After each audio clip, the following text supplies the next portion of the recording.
dovete cercare di selezionare le persone che vi insegnano non per quanto sono bravi con i loro cavalli, o meglio, certo, anche per quello, ma soprattutto per quello che loro sanno insegnarvi.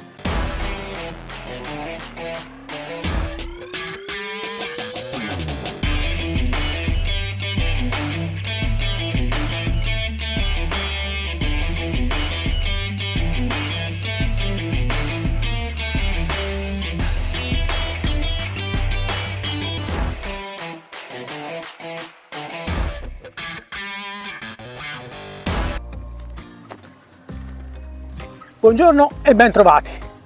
Oggi vi voglio parlare di teachmanship e horsemanship. In alcune occasioni mi è capitato di parlare con alcuni di voi, alcuni in presenza ed altri poi invece per messaggio.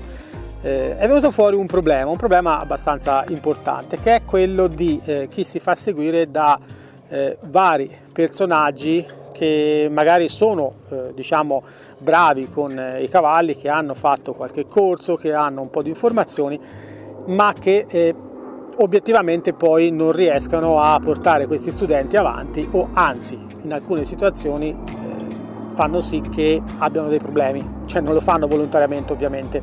La questione è che per diventare bravi a insegnare alle persone e per diventare bravi a lavorare con i cavalli ci sono due strade distinte e diverse da seguire. Una è quella che all'interno del programma Parelli viene chiamata horsemanship e che dà tutte le informazioni per poter diventare bravi con i cavalli, e l'altra invece è quella che all'interno del programma Parelli viene chiamata teachmanship e che invece dà alle persone tutte le informazioni e la formazione necessaria per poter insegnare alle persone. Con questo voglio dire che ci sono persone che sono bravissime con i cavalli ma che non sanno insegnare alle persone, e questo può comportare in alcune situazioni veramente dei grossissimi problemi. Insegnare alle persone prevede di avere una formazione anche proprio collegata alla psicologia dello studente e a avere un programma didattico costruito bene, adatto per essere utilizzato quando si insegna alle persone. Vi faccio un esempio banale. Avete presente i 7 giochi, no? Se non l'avete presente andate sul mio sito e insomma lì ci trovate tutto quello che è le basi delle cose che vi servono per capire cosa sono i 7 giochi, e poi sul canale invece trovate proprio gli esempi, tutti i video fatti per insegnare alle persone cosa sono i 7 giochi, a cosa servono i 7 giochi. Ma tutto parte da lì. Nel programma Parelli si parte dalle basi e le basi sono appunto i 7 giochi. Ecco, i 7 giochi, se io li vado a insegnare a una persona, li insegno in maniera sequenziale, cioè li insegno dal numero 1 al numero 7, perché sono stati numerati a quella maniera proprio per un ordine di importanza. Il primo è il più importante di tutti, poi il secondo è quello che permette di insegnare ai cavalli a spostarsi, il terzo è quello che permette di utilizzare sempre dei suggerimenti per spostare il cavallo nuovamente, ma in una maniera, utilizzando un canale di comunicazione diverso rispetto al secondo, e via, mettendo insieme i primi 3 si fa poi il quarto, il quinto e via, ok? Cioè quindi c'è una sequenza ben precisa, io insegno il primo, il secondo, il terzo, perché c'è una logica, perché le persone sono abituate a imparare attraverso una logica, una sequenza.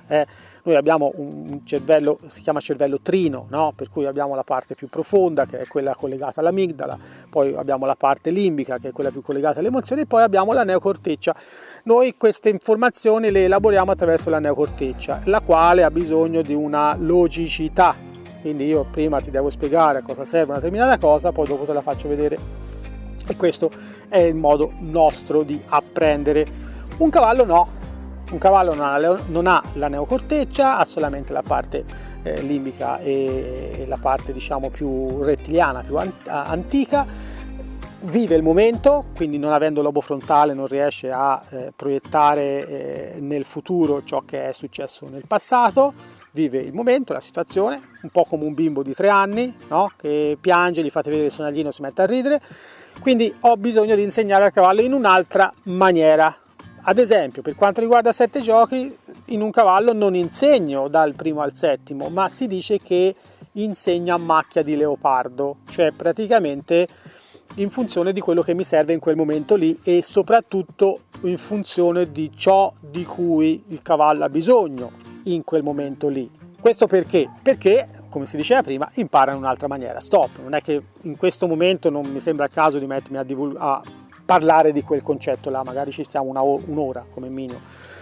Era solamente per farvi capire che dovete cercare di selezionare le persone che vi insegnano non per quanto sono bravi con i loro cavalli, o meglio, certo, anche per quello, ma soprattutto per quello che loro sanno insegnarvi.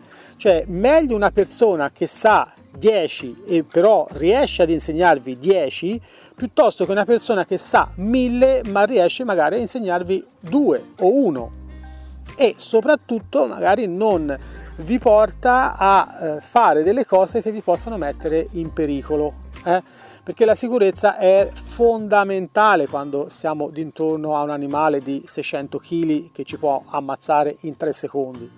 Quindi il processo da seguire, come dicevo prima, è diverso quando si insegna a una persona e quando si insegna a un cavallo. Nel programma Parelli, quando una persona decide di diventare istruttore, prima di tutto deve diventare bravo con i cavalli e per quello c'è tutta la parte di fondamenta da livello 1 a livello 4. Ricordatevi che i livelli sono 10, i primi 4 sono le fondamenta.